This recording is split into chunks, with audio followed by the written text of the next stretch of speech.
उसी आवाज में रहूंगा। मेरा टूट गया तो टूटना, जो होना तो हो गया, पूरा साफ कर दो, बोली नीचे से उखाड़ दो। क्या करना मेरे को, तेल लगाए हुए ये आप उसी आवाज की क्या बात है? इसकी सील क्यों नहीं लगाई? ये पास में फैक्ट्री है सर, क्या मामला है? ये पास में फैक्ट्री है, जिगर लगे हुए हैं, ये पड़ोस में और फैक्ट्री है, आपने सील क्यों नहीं लगाई सर? और आप मेरे आए, मेरी फैक्ट्री बिल्कुल बंद थी, मैं एनओसी लेने के कतार में खड़ा था। मेरी फैक्ट्री शुरू थी क्या? आपके पास वीडियो है ना, वीडियो दिखाइए प्रशासन को, कोर्ट को। बिल्कुल बंद थी, अंदर जिगर तो रख सकते हैं ना, खाली मेरा प्लॉट है खुद का, जिगर तो रख सकते हैं ना। अधिकारियों ने सर मेरे से पैसे मांगे, मैंने नहीं दिए। इन्होंने सबसे बंदी को, सब बालोतरा की सबसे, राजस्थान की सबसे मलाईदार सीट है सर। मेरे साथ बहुत बदतमीजी की, मेरे साथ बोला आप इंडस्ट्री में काम करना है नहीं करना, यहाँ भी काम नहीं करने देंगे आपको। मेरी इंडस्ट्री तोड़ दी और इन्होंने सबसे पैसे ले रखे, सबसे। एक भी फैक्ट्री नहीं, मैंने सामने वाली फैक्ट्री दिखाई, मेरी वीडियो पड़ा है मीडिया का, सामने फैक्ट्री चल रही है, आंखों देखी लाइव, 100 लोग देख रहे हैं, सामने चल रही, मेरी बंद पड़ी। ना कभी लाइट कनेक्शन लिया, ना कभी था, खाली स्थापित की हुई। कोई सरकार की योजना होगी या कोई प्लांट लगेंगे चलाएंगे, उसको तोड़ दी सर। बहुत सारे मेरे से पैसे भी मांगे सर। इनकी सब संपत्ति की जांच कराई जाए। इन्होंने कितने पैसे इकट्ठे कर रखे, भ्रष्टाचार। यहाँ से करोड़ों रुपए की पैदा सर मंथली, यहाँ से अवैध इंडस्ट्री से सबकी चलती है सर, किसी की बंद नहीं है। आप आते हो तो बंद हो जाती है। मैं अवैध इंडस्ट्री की बात कर रहा हूँ, सीटी एकदम व्यवस्थित चल रहा है, और व्यवस्थित से उसकी कोई बात नहीं कर रहा हूँ, मैं सिर्फ अवैध इंडस्ट्री की बात कर रहा हूँ। मेरी दुर्भावना से तोड़ दिया। आप ही मैं पैसे बहुत दलालों के मापता सर, ये दोनों रिश्तेदार लगे हुए हैं यहाँ सर। इतने सर इनकी संपत्ति की जांच करो, करोड़ों रुपए का सोना लॉक रहा मिल सकता है इनके पास, और इनके गृह क्षेत्र में आप जांच करो तो करोड़ों रुपए का सर, कम 50-100 करोड़ का सर।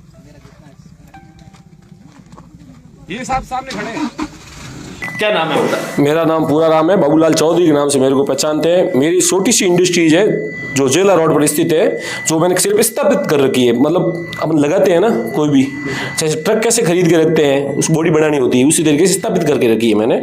उसको 4/12 को आते हैं, मेरी फैक्ट्री को सीज कर देते हैं, बंद फैक्ट्री को, बंद अवस्था में फैक्ट्री को 4/12/25 को। उसके बाद 9 तारीख को आते हैं, 5 दिन बाद, कोई कानून की पालना किए बिना, कोई मेरे को सूचना दिए बिना, किसी प्रकार का, और आगे पीछे चालू फैक्ट्रियां छोड़ के मेरे यहाँ आ रहे हैं बीच में, और मेरी फैक्ट्री को सीधा डायरेक्ट पंजा चलाया। तब मैं वहाँ पहुँचा, मैंने उसका खूब विरोध किया। मैंने कहा सामने ये फैक्ट्री चल रही है, मेरे पड़ोस में 30 फुट की दूरी पर फैक्ट्रियाँ लगी हुई ना, तो उनको चीज़ किया गया। सामने ये पड़ोस में होती है ना, बीच में रोड होती है 30 फुट की, उसके सामने फैक्ट्रियों को चीज़ नहीं किया गया। सिर्फ मात्र दुर्भावना से मेरी फैक्ट्री को तोड़ा गया, क्यों मैं इनकी बंदी में शामिल नहीं था। जो लोग पैसे देते हैं उनका काम हो रहा था, मैंने कभी पैसे दिए नहीं। मेरी फैक्ट्री स्थापित थी तो मैं पैसे किस बात के दूँ? स्थापित करने के भी पैसे देने पड़ेंगे, तो फिर कैसे काम चलेगा? 2 पैसे कमाएगा, फैक्ट्री चलेगा तो पैसे दे पाएगा ना। फिर आपने जो अपनी बात थी वो वहाँ के जो एक सुप्रीम कोर्ट की जो टीम आई थी, उनके अध्यक्ष थे, रिटायर्ड जज थे, उनके सामने ही क्यों रखी? क्योंकि यहाँ पर स्थानीय प्रशासन है, जिला अधिकारी है, उनको क्यों नहीं बताया? ऐसा है, यहाँ वाले सुन लेते ना पहले तो इतनी ये पॉल्यूशन की नौबत ही नहीं आती। जज साहब ने देखा होगा यहाँ पूरा खेड़, जेरला, जो नगर पालिका का, नगर परिषद का एसटीपी प्लांट है, कितना पानी भरा हुआ पड़ा है। ये अधिकारी पहले ही कार्रवाई कर लेते, और ये मतलब वसूली नहीं करते लोगों से, तो ये होता ही नहीं इतना मामला। पहले ये इनको आने की नौबत ही नहीं पड़ती जज साहब को।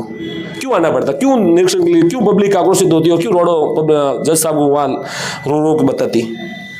आपने जज साहब को बताया कि सर ये जो अधिकारी हैं मेरे से पैसे मांग रहे हैं, अगर आपको यहाँ पर काम करना है तो पैसे देने पड़ेंगे। और बालोतरा की सबसे मलाईदार सीट कैसे हुई और कैसे है जो आपसे पैसे मांगे, क्यों मांगे गए? मलाईदार सीट तो इस प्रकार हुई, सही पोल्यूशन का काम है ना, जो लोग अवैध तरीके से काम चला रहे हैं, वो इनके बंदी हुई। बंदी नहीं बंदी होती तो ये हालात थोड़ी बनते। कितने हालात खराब हो गए हैं। तब सुप्रीम कोर्ट ने स्वतः निर्णय लिया कि गांव किसानों की जमीनें बंजर हो गई, पानी भरा हुआ पड़ा, सैकड़ों गाय मर गई।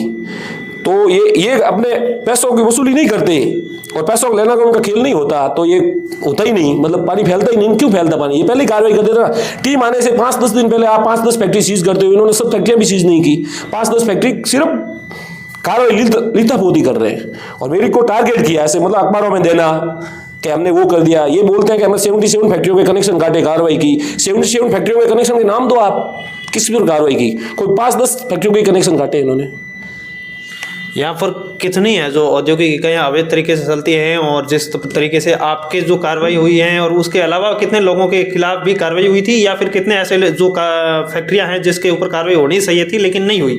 नहीं, कार्रवाई भेदभावपूर्ण हुई, टारगेट करके की गई। लोगों को टारगेट किसकी करनी कार्रवाई? किसी के पॉलिटिक्स किसी के पास पॉलिटिक्स सपोर्ट था, किसी के पास पैसों की बंदी थी, किसी के पास सूचना थी क्या करना है क्या नहीं करना है, टारगेट करके कार्रवाई की गई, कहाँ कहाँ कार्रवाई करनी है सुन सुन के कार्रवाई की गई। एक छोटी सी कोई दूसरे आदमी की छोटी सी दीवार तोड़ी जिसकी कोई मशीन ही नहीं लगी हुई थी, वो हैंड पोस्ट का कोई काम था, मेरी मशीन ही लगी हुई थी। इंडस्ट्रीज का मुख्य काम जो जिगर का होता है ना, वो मशीन ही लगी हुई थी। मशीन का पूरा सेटअप तोड़ दिया मेरा, पूरी बाउंड्री गिरा दी, पूरा शेड गिरा दिया, जो आप मुख्य वहां जाके देख सकते हो। बहुत सारा मेरा नुकसान कर। कितना नुकसान हुआ आपको? लाखों रुपए का। लाखों रुपए का दिन का जोड़ना बहुत मुश्किल काम है। मैं छोटा व्यापारी हूँ, एकदम छोटा व्यापारी हूँ। और मेरे पिताजी, मैं 3-4 साल की उम्र का था तब गूंज, मेरे को याद नहीं है वो कैसे थे। मैं 10 साल का था तो भैया मजदूरी करने के लिए आया था बालोतरा। फिर आपने जज साहब को ये सारी समस्या बताई तो जज साहब ने क्या कहा? जज साहब ने कहा बिल्कुल निष्पक्ष कार्रवाई होगी, हम इसकी जांच करवाते हैं। मतलब वो किस पैसे किस प्रकार से मांग रहे थे, क्यों मांग रहे थे, क्यों, कब से है जो आप पैसे के लिए परेशान? पैसे तो ऐसा है ना, वो दलालों के वहाँ पर मांगते हैं, आप वो डायरेक्ट सीधे नहीं लेते हैं। और इनका बहुत बड़ा रैकेट है, ये हवालों से पैसे बाहर भेजते हैं। कौन मांगता है, कौन अधिकारी है? दीपक तंवर, RO यहाँ का, पॉल्यूशन बोर्ड का।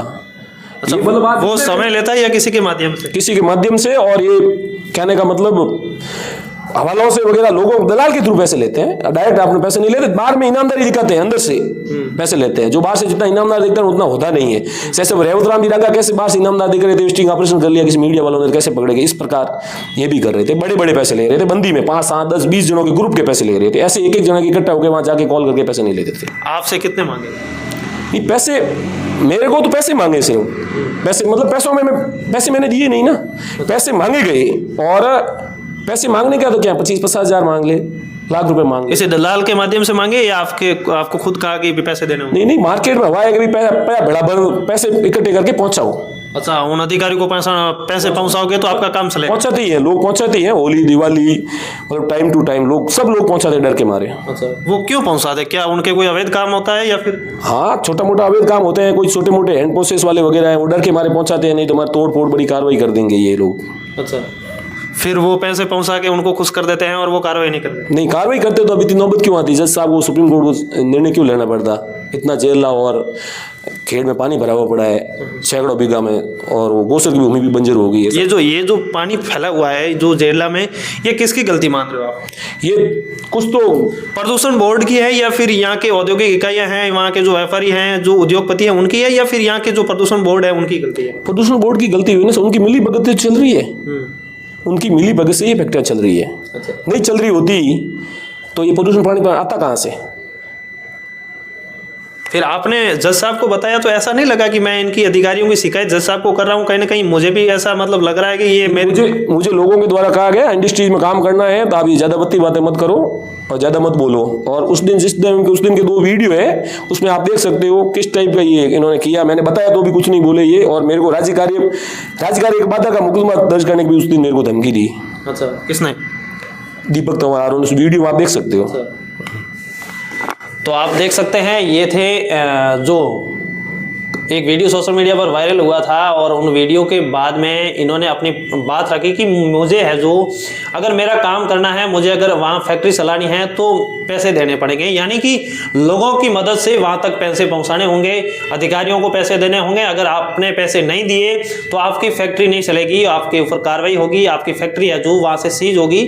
और इसी प्रकार से ये जो मामला था वो कहीं ना कहीं यहाँ सुप्रीम कोर्ट की जो टीम आई उन तक भी पहुँचा, और उनको है जो मिलकर इन्होंने बताया कि साहब ये जो अधिकारी खड़े आपके सामने ये पैसे लेकर काम करते हैं।